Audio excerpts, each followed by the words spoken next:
Bienvenidos a Spicing Up Your Leadership, sazonando tu liderazgo, con Gabriel Furman. Un ingrediente que no puede faltar en tu vida. Una instancia de aprendizaje, autoconocimiento y reflexión para transformar tu liderazgo empresarial, tu propia maestría personal, tu autoconfianza y tu forma de comunicar. En este espacio aprenderemos herramientas de innovación personal que puedes llevar a la práctica de forma inmediata en tu vida profesional y personal.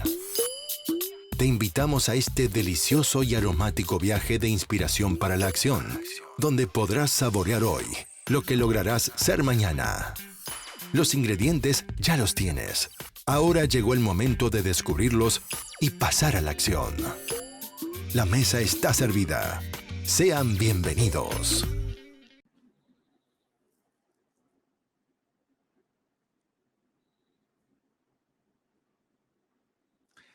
Hace miles de años, quizás 2500 si no me equivoco,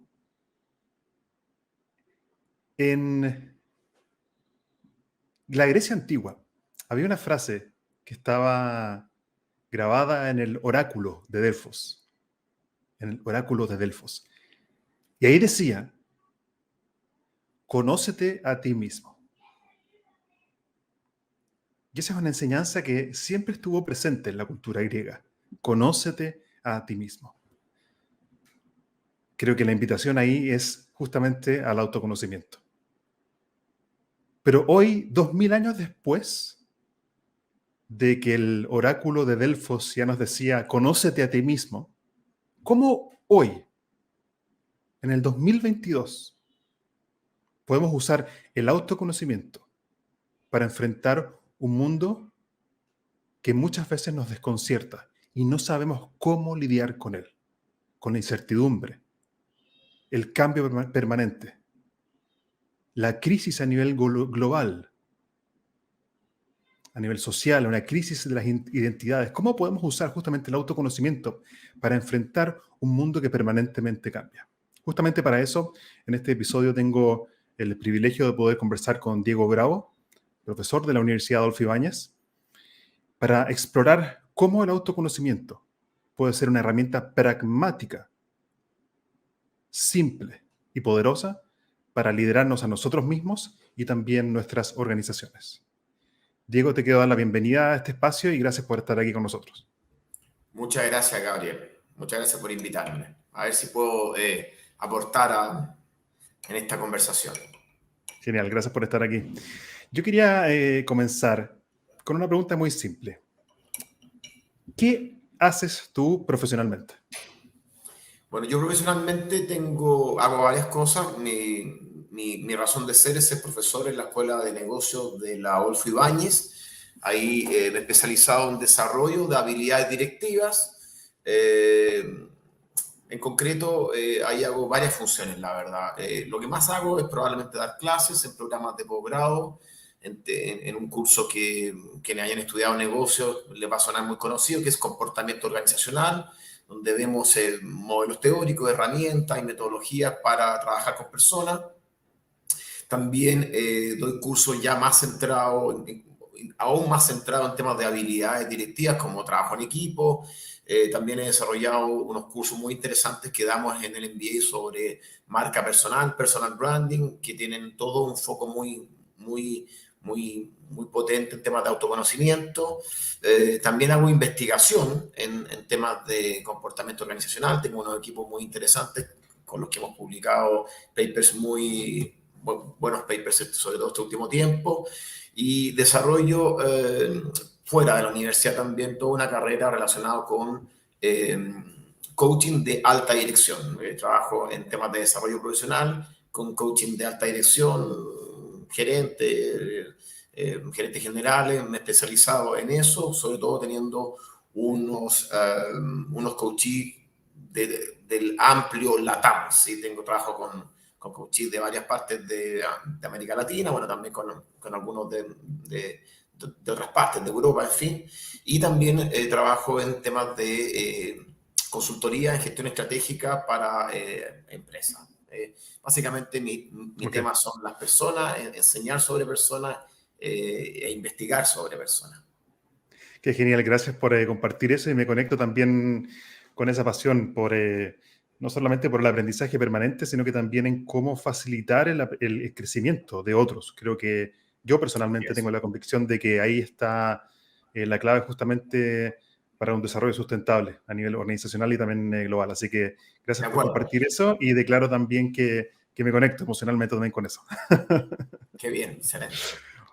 ¿Cómo podríamos entonces, con toda tu experiencia, podríamos tomar tantos caminos, pero en la conversación de hoy acordamos entrar en el tema del autoconocimiento y cómo eso aporta al desarrollo del liderazgo? Sí. ¿Cómo llega a ti o cómo se activa en ti el interés por este tema? Bueno, es una buena pregunta. Yo creo que entra o se activa en mí de muy distintas maneras. A ver, yo creo que desde muy pequeño tengo una estructura mental que es muy recursiva, es decir, que le da muchas vueltas a las cosas. Sí, me interesó mucho la capacidad metacognitiva de las personas, es decir, cómo las personas en el fondo pueden pensar acerca de sí mismas. Y en función de eso, bueno, estudié psicología, una carrera preciosa que no hizo sino aumentar esa tendencia. Tuve ahí unos mentores que eran profesores de lógica y filosofía, y tuve un mentor muy importante, Fabio, que lamentablemente falleció muy joven, y que él potenció en mí una natural tendencia e interés por la metacognición. Él era experto en estos temas, era filósofo. Entonces, bueno, luego mi tesis de psicología trató mucho eso y luego me fui a hacer mi doctorado a España, a la Complutense de Madrid, donde dije, bueno, esta es mi oportunidad de poder hacer una investigación interesante sobre metacognición, por lo cual ya estaba ya Gabriel en el camino ya en la ruta, en la autopista hacia el autoconocimiento. Luego tuve la suerte de llegar a una escuela de negocio como la de la Universidad Adolfo Ibáñez. Tuve mucha suerte porque encontré un contexto fantástico para desarrollar mi idea.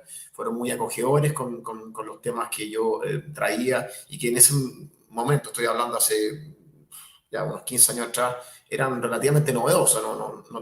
Era muy raro hablar de metacognición, de autoconocimiento en una escuela de negocio. Bueno, ahí me fue bastante bien y ahí, bueno, empecé a tomar confianza, empecé a hacer más cursos y tuve, en mi universidad existe una cierta libertad y en que los profesores puedan poner sus temas. Yo fui uno de esos afortunados que tuvo esa posibilidad y empecé a identificar de qué manera lo que yo traía en mis estudios podía aportarle a la gente que trabajaba como managers, que es un ámbito que inicialmente era muy distinto a lo que ella hacía. Ellos vivían en el mundo real, ¿verdad? Concreto, donde lo más importante es hacer. Y yo, la verdad, que venía de un mundo más de la idea, un mundo más platónico, si uno Sí, quisiera. sí, Pero claro, siempre he pensado que el trabajo no tiene tanto que ver con lo que uno hace, sino que con lo que otras personas necesitan. No tiene que ver, el mundo no tiene que ver con uno, sino que tiene que ver con las otras personas. Por lo tanto, ahí me vi forzado, afortunadamente, a tender puente entre lo que yo hacía y lo que podía servirle a mis estudiantes. Y ahí, bueno, fue muy interesante, empecé a hacer cursos de posgrado que siempre conectaban con temas de autoconocimiento. Indudablemente eran los temas donde yo más tocaba a las personas y ellos, estos temas eran los que mis estudiantes, hombres y mujeres, por supuesto, referían como los temas donde más le hacían sentido la idea y donde ellos veían que eran más desafiados. Entonces fue una natural evolución entre una innata tendencia a la meta-reflexión, a la metacognición y un contexto muy propicio para desarrollar cursos y una universidad muy dispuesta a aceptar y a tolerar, en fin, estas nuevas ideas que sí. podíamos tener algunos profesores. Me gustaría, quizás si entramos directamente al tema del autoconocimiento. Generalmente yo tengo la percepción y el juicio de que, interesantemente, el ser humano tiene los 5 sentidos para principalmente absorber información del mundo exterior. Entonces veo un árbol y puedo estudiar el árbol y lo puedo llamar árbol, puedo ver un auto, puedo ver otra persona, puedo ver una piedra. Y escucho también los sonidos que vienen desde afuera, puedo tocar aquello que está en contacto desde afuera con mi cuerpo, etcétera. ¿qué es para ti el autoconocimiento? De alguna forma es llevar la cognición hacia adentro. ¿Cómo se lo explicarías eso a un niño de 10 años? Sí, bueno, primero, mira, interesante la pregunta. Estaba leyendo el otro día a propósito de una noticia que hablaba que había unos estudios que demostraban que el mindfulness no necesariamente había funcionado en estudiantes jóvenes. Y tu pregunta es interesante porque, de hecho, quizás no es una idea que pudiera entender un chico de 10 años. No porque no tenga la capacidad, sino que porque el autoconocimiento requiere de la instalación de ciertos procesos metacognitivos. Por eso que no es algo tan fácil de entender, ¿sí? Y me conecto un poco con lo que tú dices al principio, efectivamente como profesionales, o no como profesionales, pero en fin, nuestra educación nos ha formado en expertos del mundo de allá afuera, ¿sí? Y eso tampoco es muy absurdo, porque en el fondo, básicamente los principales desafíos, la mayor cantidad de desafíos que tenemos las personas, vienen de afuera. Tenemos desafíos internos, ser feliz, en fin, cuidarse, encontrar sentido a la vida, sí, pero la mayoría de los desafíos que tú tienes, ¿no? Al menos empiezan afuera, ¿sí? Levantarse en la mañana, ducharse, hacerse desayuno, lidiar con un jefe o con una jefa complicada, tener que hacer muchas cosas en poco tiempo, manejar, en fin. Por lo tanto, nuestra orientación, si tú quieres, cerebral, ¿cierto? Nuestra mente está orientada a gestionar un mundo de allá afuera. Bien. Con el tiempo uno se da cuenta que también hay desafíos internos, ¿cierto? Encontrarle sentido a la vida, reponerse de una situación compleja que uno ha tenido, una pérdida, o desafíos que son más interpeladores, porque cuando yo no sé meter datos en una planilla de Excel, bueno, claro, me desafía, pero es un desafío más epidérmico. Es decir, yo hay algo técnico que no sé, pero cuando los desafíos te interpelan, por ejemplo, mira, me está costando trabajar en equipo con personas, me está costando colaborar, porque en verdad lo que me cuesta a mí es aceptar que hay otras personas que no les gustan mi idea, o que cuestionan mi idea, o que desafían mi idea. Esa interpelación es más profunda. Por lo tanto, parece ser que en ciertas etapas profesionales tenemos que empezar a girar esa como, yo la diría como una inclinación epistemológica de centrarnos en el observar allá afuera, conocer allá afuera, con un giro, es un giro epistemológico, con decir también, bueno, también parece ser importante lo que hacemos aquí adentro. Sí. Esa sería una primera respuesta, digamos. Ok, entonces girar es dar un giro al foco y Sí, ver en verdad quién soy y claro. Primero es un giro epistemológico, es decir, yo miro, mi tendencia es mirar hacia afuera, tengo relativa expertise con lo que ocurre allá afuera, pero ahora voy a mirar hacia adentro. Ok. Y, ok, entonces es como una primera proyección epistemológica, es decir, como cambiar de dirección un poco el telescopio.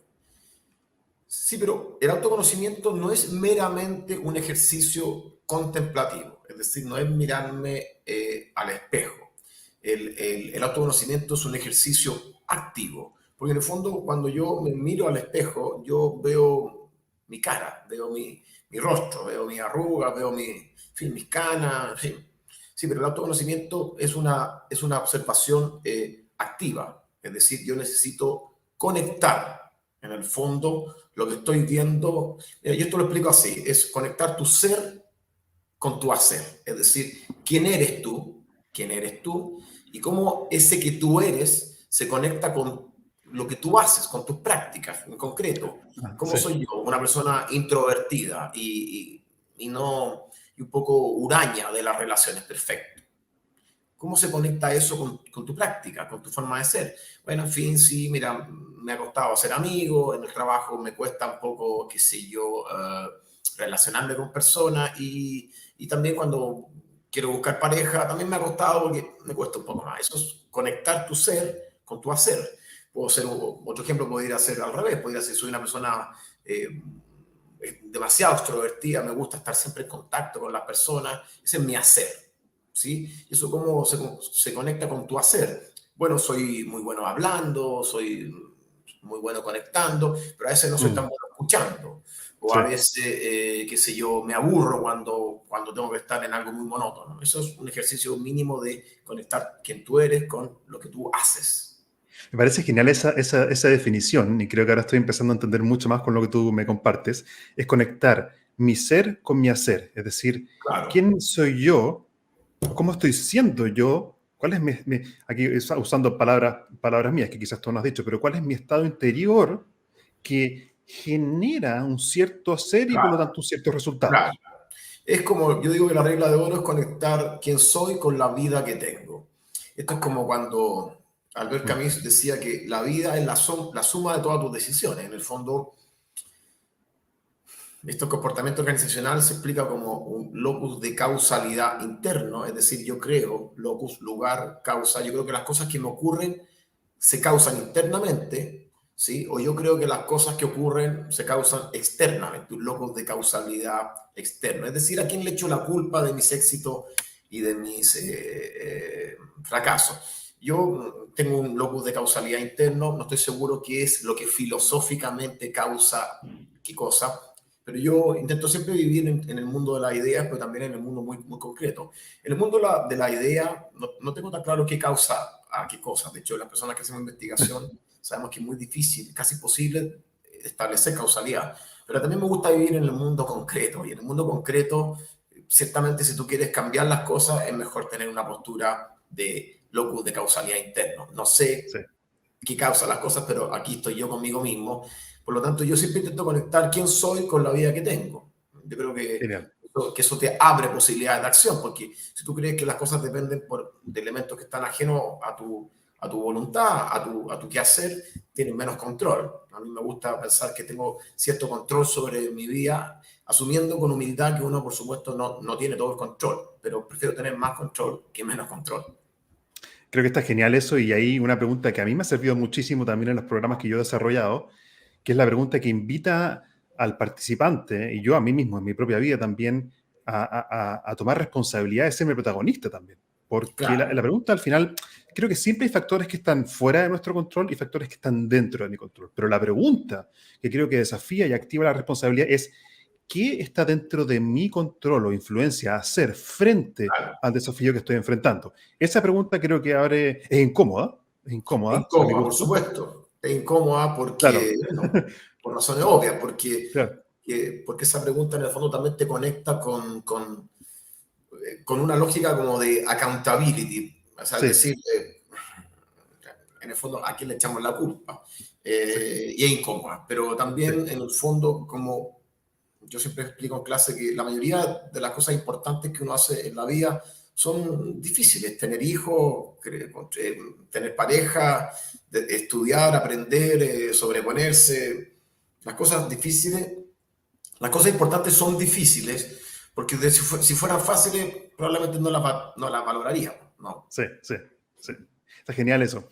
Y quiero dejar, de hecho, una pregunta. La gente que nos está escuchando pueden participar a través del chat en esta conversación con Diego Bravo. Aprovechen esta oportunidad espectacular y los invito a que compartan por el chat tu respuesta a la pregunta, ¿para qué sirve el autoconocimiento? Que me gustaría que eso la gente que nos esté escuchando pueda compartir su reflexión respecto a para qué crees tú que sirve el autoconocimiento en un contexto organizacional. Lo vamos a limitar a esa área y si nos compartes tus respuestas por el chat, las podemos poner también aquí en la mesa. Diego, yo quería ir a algo que me llamó mucho la atención en un texto muy breve que me compartiste por WhatsApp mientras coordinábamos esto. Y hay una frase que me quedó. Decía algo así como incertidumbre exterior, desarrollo interior. Claro. Incertidumbre exterior, desarrollo interior. Entonces mi pregunta es, ¿por qué el autoconocimiento ahora? ¿Qué pasa afuera que necesitamos de este desarrollo adentro?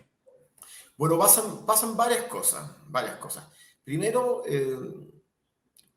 podríamos decir que nosotros de alguna manera nacimos, las personas que tenemos alrededor de 40, yo tengo un poco más, nacimos yo creo que en la cola todavía de un paradigma newtoniano, por decirlo de alguna manera. Es decir, en un mundo que podíamos conocer, que tenía ciertas leyes y que a raíz del fantástico desarrollo de algunas personas podíamos interpretar esas leyes, primero conocerlas, entenderlas y luego, dado que Newton decía que el mundo era como una especie de máquina tenía ciertas regularidades. Por lo tanto, era de alguna manera conocer las leyes, identificar las regularidades y luego sí, manejarse en esas regularidades, ¿sí?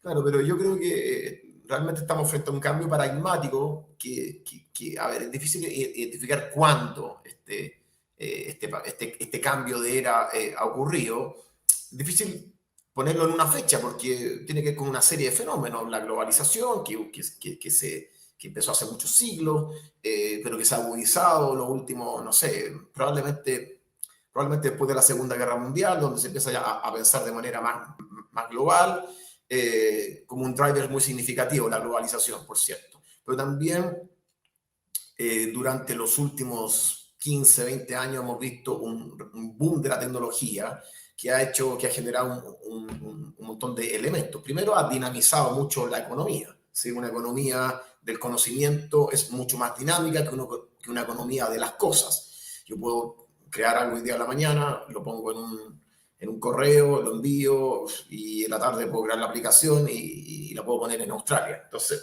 en el fondo tenemos una economía muy dinámica. Dinamismo también implica de cierta forma algún grado de incertidumbre. Cuando las cosas son un poco más rápidas, tienen un grado mayor de incertidumbre. Pero también la globalización que permite que las ideas, no solamente los objetos y los productos se muevan alrededor del mundo, sino que también las ideas se muevan alrededor del mundo. Por lo tanto, vivimos una época que supone además muchos cambios sociales. ¿Sí? Ejemplo de Chile, yo creo que es un ejemplo bien paradigmático, pero no es el único caso. Vemos que este fenómeno se ha dado hace poco tiempo en Colombia, se está dando ahora en Panamá, en Ecuador, y yo presagio que esto va a seguir ocurriendo. En el fondo parece ser que también estos cambios tecnológicos y qué sé yo, culturales, también están generando muchos cambios sociales. Por lo tanto, está cambiando también la manera en que nos vinculamos con las instituciones, con las personas. Bueno, entonces, ¿qué es lo que tenemos? Tenemos en el fondo un mundo que es muy complejo. Yo siempre explico que yo me adscribo más a la terminología o al origen, si tú quieres, más inglés del término. Complejidad en español tiene una connotación negativa o incómoda. Sí. En cambio, en inglés, complexity no tiene esa connotación, tiene que ver con más elementos. Y siempre pongo el mismo ejemplo: el cuerpo humano es muy complejo, pero nadie diría que es negativo. El cerebro es muy complejo, nadie diría que es negativo. Las sociedades son muy complejas, pero no son negativas. Todo lo contrario, lo complejo es hermoso. Por lo tanto, vivimos en un mundo más complejo, es decir, más dinámico, más incierto, más interdependiente. Cuando tu economía depende de otros elementos, eso genera interdependencia. Estamos viendo ahora la guerra de Rusia y Ucrania. Un porcentaje muy significativo de todo lo que es granos, cereales, en fin, provienen, pero sí muy significativo, provienen de Rusia y Ucrania. Por lo tanto, hay guerra allá, suben los granos acá, sube el pan, sube el aceite. Entonces, eso es un ejemplo muy concreto de interdependencia. ¿Para qué decir la pandemia de COVID? Se enferma alguien en China, se difumina el virus. Por lo tanto, parece ser que el mundo ha cambiado más radicalmente en los últimos 20 años, y esos cambios, yo soy de una visión optimista. A mí me parecen buenos muchos de los cambios. Me desligo absolutamente de las visiones apocalípticas que se instalan en la gente. No estoy de acuerdo para nada con eso. Creo que tenemos desafíos evidentes, pero creo que este mundo complejo es un buen mundo. Por lo tanto, a ver, tenemos que lidiar con un mundo más complejo, más incierto, más dinámico que antes. Y eso a ti, porque nosotros vivimos en un mundo, nosotros vivimos en este mundo, te plantea desafíos concretos, no necesariamente filosóficos o subjetivos, concretos. Los puestos de trabajo van a cambiar. ¿Sí? Es muy probable que de aquí a 15 años más, buena parte de nuestros trabajos van a cambiar. No van a cambiar necesariamente como tú lo hagas. Puede que además directamente se elimine. Entonces, bueno, 15 años más, no sé cómo estarás tú, pero yo 15 años más no voy a tener ahorrado suficiente para tirarme a descansar. Entonces tendré que decir, bueno, ¿qué voy a tener que hacer yo en 15 años más? Entonces, aquí hay una paradoja, porque en el fondo uno dice, bueno, época de cambio, me hace sentido esto, me voy a preparar. Bueno, pero ¿en qué te quieres preparar? ¿Tendrá sentido seguir estudiando inglés Si de pronto te van a poner aquí una muela que va a traducir lo que otra persona dice y va a poder hablar con tu teléfono y va a poder traducirlo. No digo que aprender idiomas no es importante, pero podría ser que eventualmente no tiene mucho sentido. Y hacerse esas preguntas de alguna forma tiene que ver con ese proceso de autoconocimiento. Y esa es la forma, Claro. por lo que entiendo, de justamente lidiar con esta complejidad exterior. Claro, en el fondo, en términos muy concretos, no sabemos qué es lo que viene, pero Claro. sabemos que vamos a tener que trabajar en ese mundo. ¿Qué hacemos si no sabemos qué estudiar? Bueno, lo que tiene más sentido es estudiar en tu propia herramienta de trabajo, desarrollar tu propia herramienta de trabajo. Y esta herramienta de trabajo eres tú. Frente a incertidumbre exterior, no sabemos lo que viene, tenemos niveles de certeza. ¿Dónde hay certeza? La certeza es que tú vas a tener que trabajar con tu cuerpo, con tu mente y con tu ser en los próximos 20 años. Ahí yo pondría el énfasis. Y estaba pensando también con lo que tú decías, que me parece genial, como el autoconocimiento, lo que estoy aprendiendo ahora de ti, es poner las energías en aquello que va a estar siempre conmigo, que soy yo mismo al final. Entonces, frente a ese mundo que afuera cambia, la pregunta es cómo yo desarrollo, quizás de forma más como poética, mi propia música interna, que me va a ayudar justamente a lidiar con lo que pasa allá afuera. Entonces, me parece muy potente eso que dices tú, como de llevar el foco hacia lo que va a permanecer conmigo en esta vida, que es cómo yo me desarrollo a nivel de mente, emociones, cuerpo, etcétera, lo que sea. Está genial eso. Si vamos a un ejemplo concreto dentro de una organización, digamos, pongámonos en el caso que un ejecutivo, antes de ver los pasos de cómo se hace eso, pero digamos que desarrolla un, un nivel de autoconocimiento auténtico. ¿Qué capacidades concretas, nuevas, tiene ese ejecutivo? Sí, mira, pensemos en el trabajo que hace un ejecutivo o una ejecutiva a diario. Tiene que trabajar en equipo, tiene que tomar decisiones, tiene que trabajar colaborativamente con otras áreas, en fin. Y veamos en cuáles de esas funciones o labores el autoconocimiento te puede ayudar. Supongamos, siempre se dice que el trabajo de un ejecutivo es tomar decisiones. Bien. ¿Por qué las personas toman malas decisiones? ¿Sí?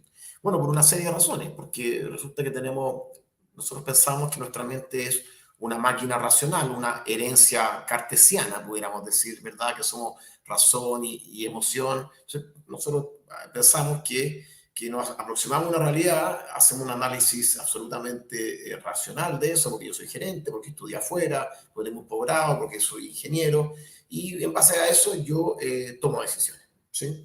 Bueno, doy la semana que viene, de hecho, un curso de toma de decisiones. Lo cierto es que las investigaciones de los últimos, bueno, ya desde hace un tiempo, pero sobre todo de los últimos probablemente 20 años, Kahneman, Tversky y otros autores, lo que han fulminado, bueno, nosotros mismos con nuestro equipo de investigación hemos aportado también en esa línea, han fulminado cualquier visión acerca o pretensión acerca de que en el fondo somos racionales cuando tomamos decisiones. Lo concreto es que no somos tan racionales, aplicamos heurísticas, es decir, atajos, y también tenemos sesgos por un montón de razones, por nuestra historia de vida, por lo que estudiamos, lo que no estudiamos, lo que nos pasó, lo que no nos pasó, nuestras emociones, bueno, y además tenemos un montón de emociones, ¿cierto? Bien, todos estos factores alteran tu toma de decisiones.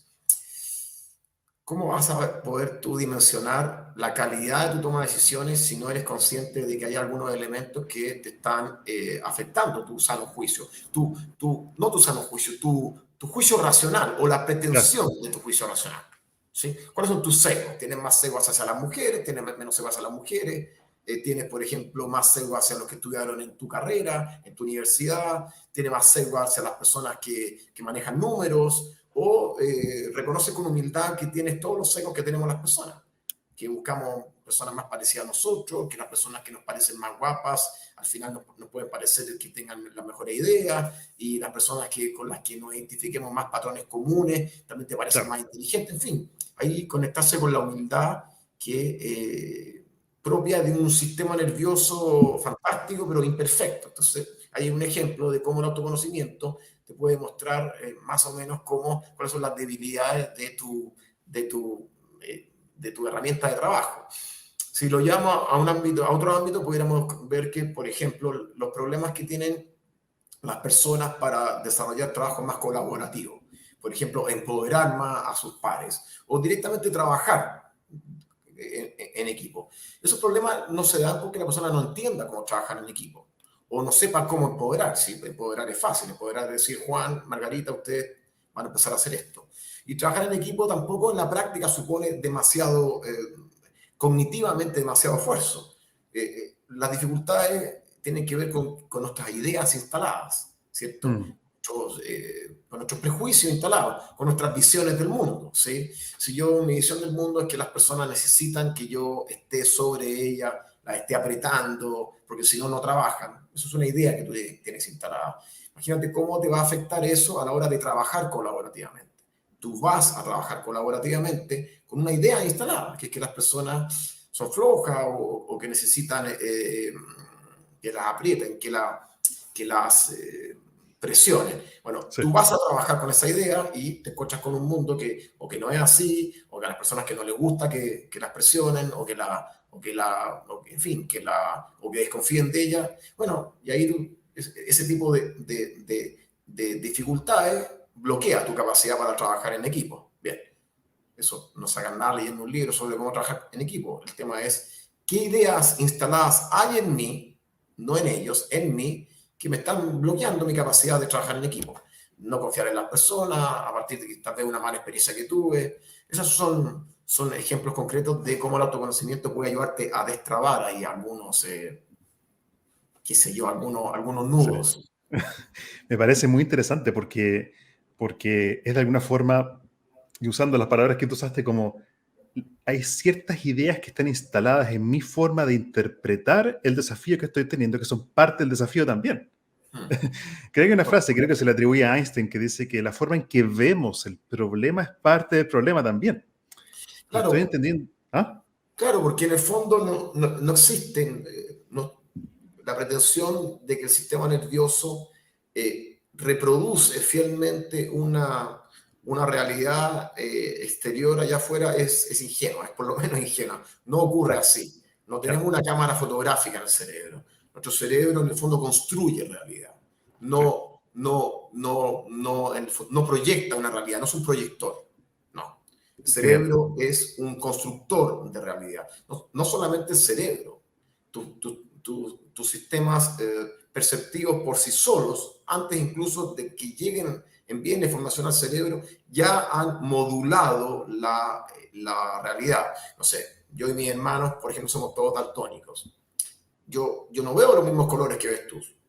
Y Claro. eso ya nos conecta de una manera muy, muy distinta con la realidad. Ese es un ejemplo muy básico. Imagínate lo que ocurre sobre todo cuando ya esto llega al cerebro. ¿Sí? Cuando tú ves una situación determinada, una relación. Tu historia de relaciones interpersonales, Gabriel, y mi historia de relaciones interpersonales son distintas. Las relaciones que hemos tenido, las frustraciones que hemos tenido, las historias de amor que hemos tenido son distintas y eso nos hacen aprender, ¿cierto?, la realidad de una manera distinta. Nuestros marcos interpretativos son distintos.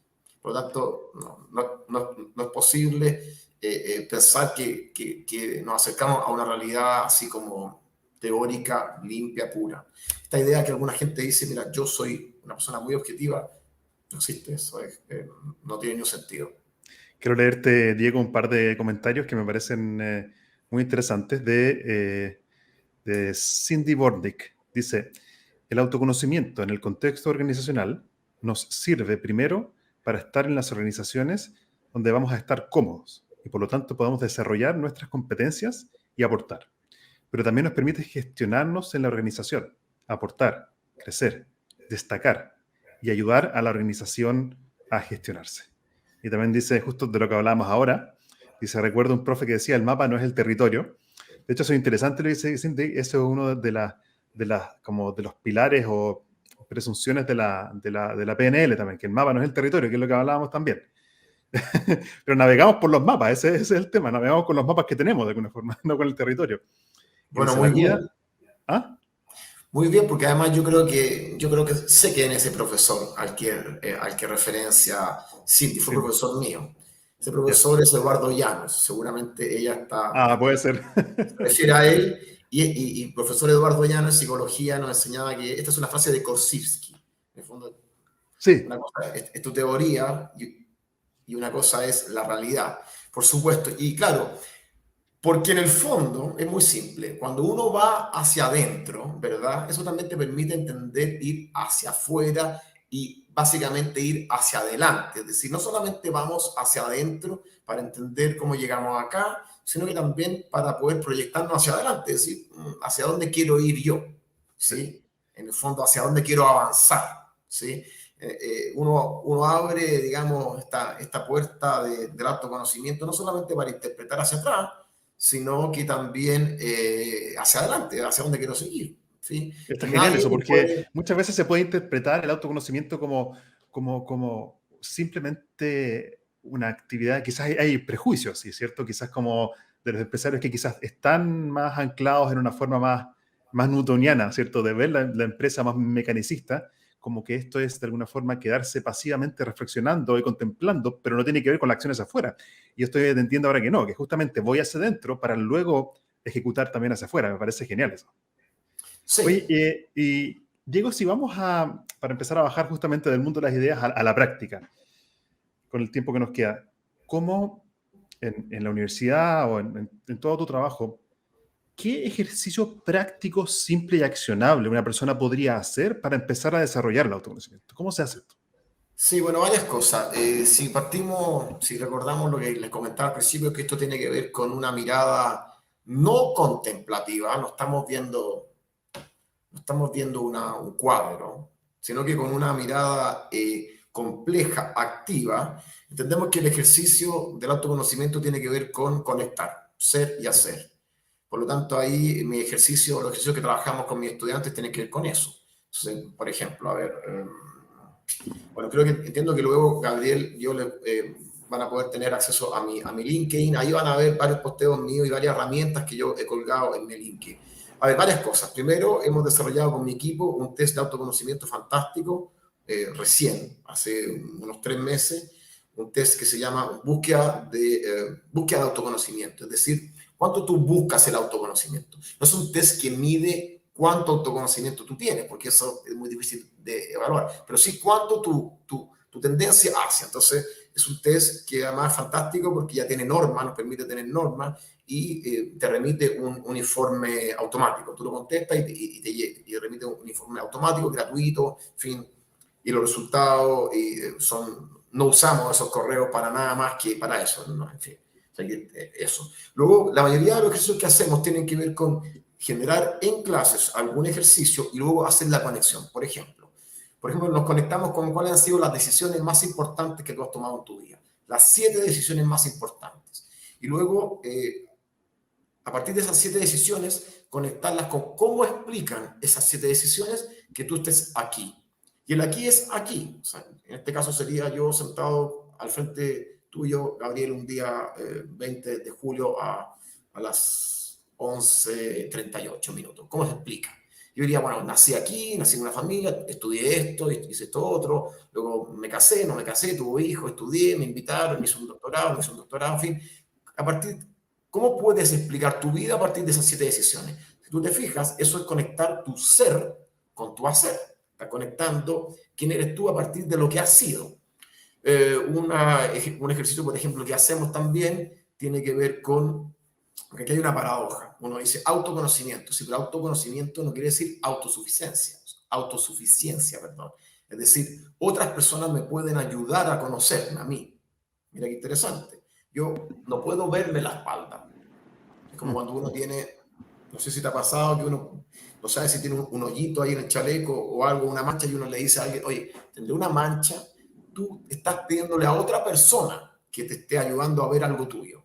Bueno, nosotros hacemos un ejercicio que es muy potente, que le pedimos a nuestros estudiantes que le envíen unas preguntas vía Google Form, que es una herramienta muy interesante, y le preguntan algunas cosas de manera anónima. Entonces tú automáticamente a los 10, 15 minutos, tú tienes 12 personas, 15 personas que opinan, te dan tu opinión sobre algunos temas. Por ejemplo, qué fama tienes, cuáles son tus debilidades, qué es lo que creen que es más importante para ti, tu fortaleza. Entonces tú ahí rápidamente tienes un feedback muy interpelativo, que también te permite, mira, interesante, cómo me ve la gente.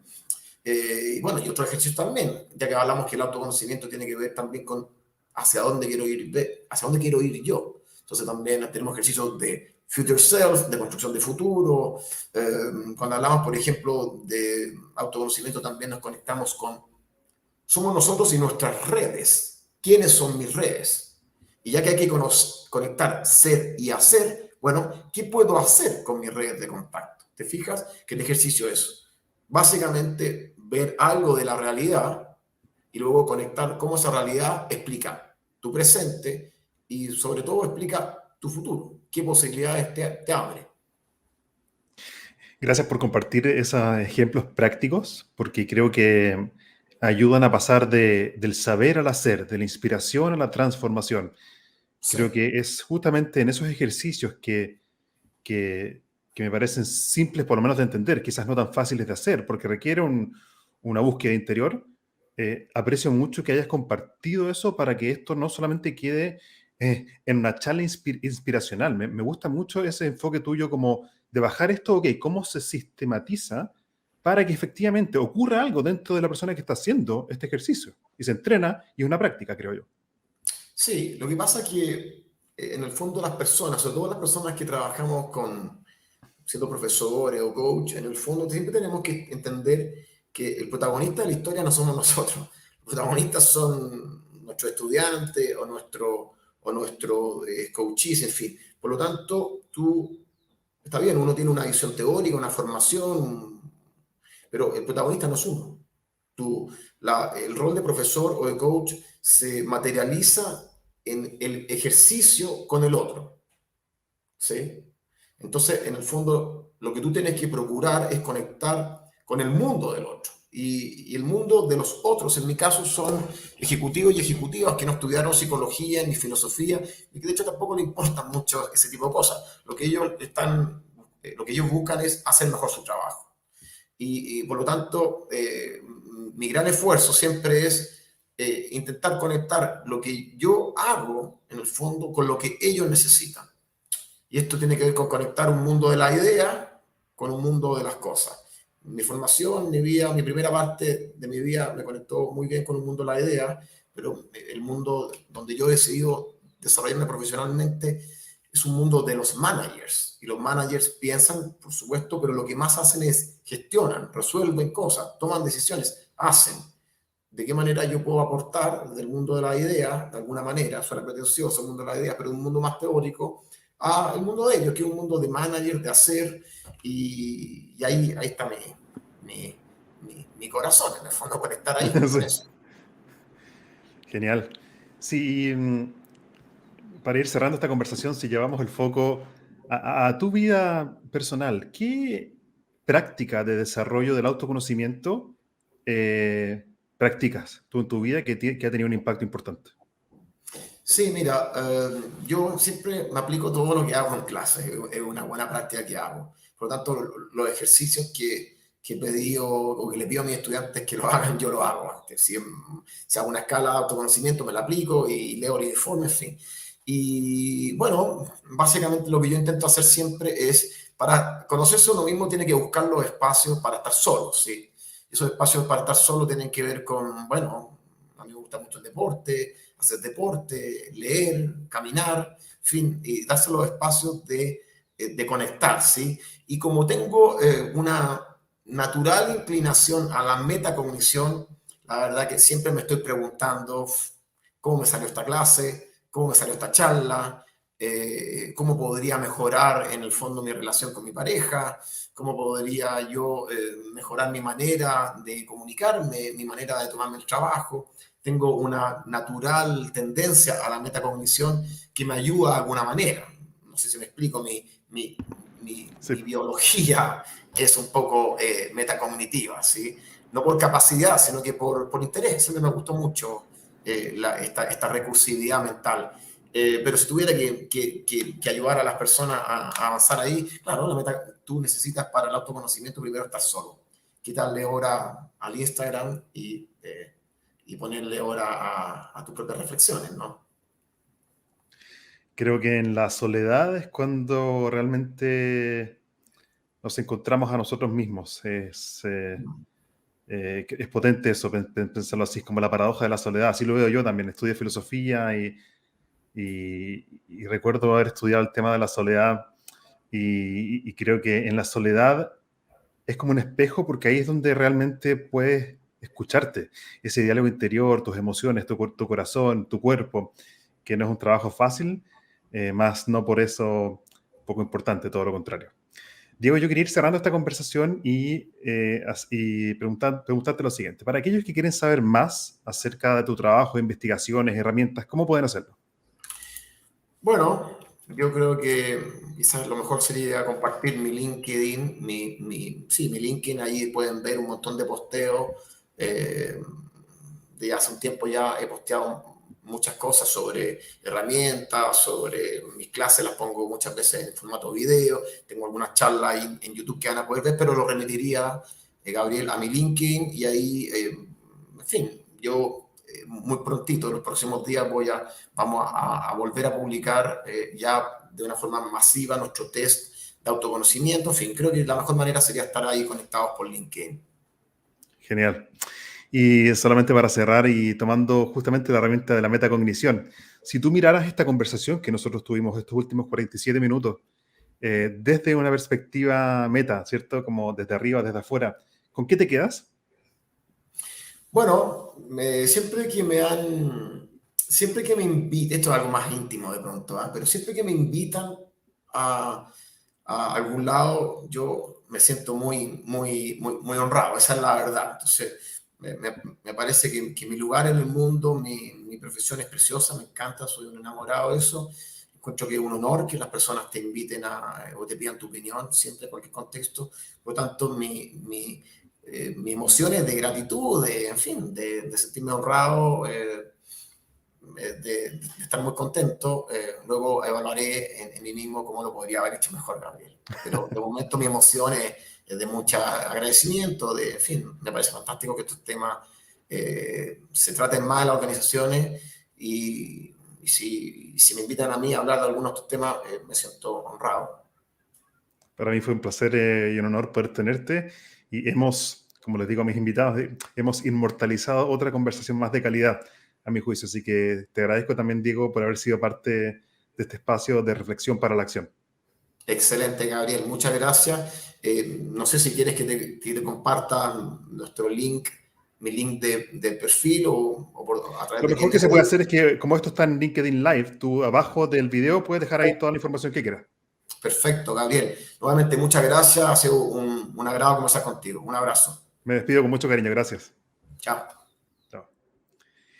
Gracias por participar en este nuevo episodio de Sazonando tu Liderazgo, un podcast orientado a pasar del saber al hacer, de la reflexión a la acción y de la inspiración a la reflexión. Me despido con mucho cariño y sigamos en contacto para aprender juntos, y los invito también a saber más acerca de mi libro Créete el Cuento, donde desarrollé un método de 3 pasos para potenciar el poder de la acción imperfecta y llevarte al miedo contigo y accionar para lograr resultados sorprendentes. El método BAC lo puedes conocer en mi libro Créete el Cuento, en mi sitio web gabrielfurman.cl. Me despido de todos con mucho cariño. Gracias.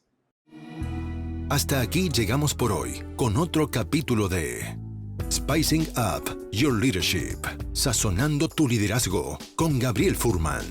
Encuentra más material sobre este y otros temas en nuestras redes sociales, en LinkedIn y Facebook como Gabriel Furman. Nos reencontramos en nuestro próximo capítulo para descubrir más herramientas de innovación personal que te servirán en tu vida profesional y personal. Esta cocina siempre está abierta para ti y para todos aquellos que quieran compartir su inspiración para la acción.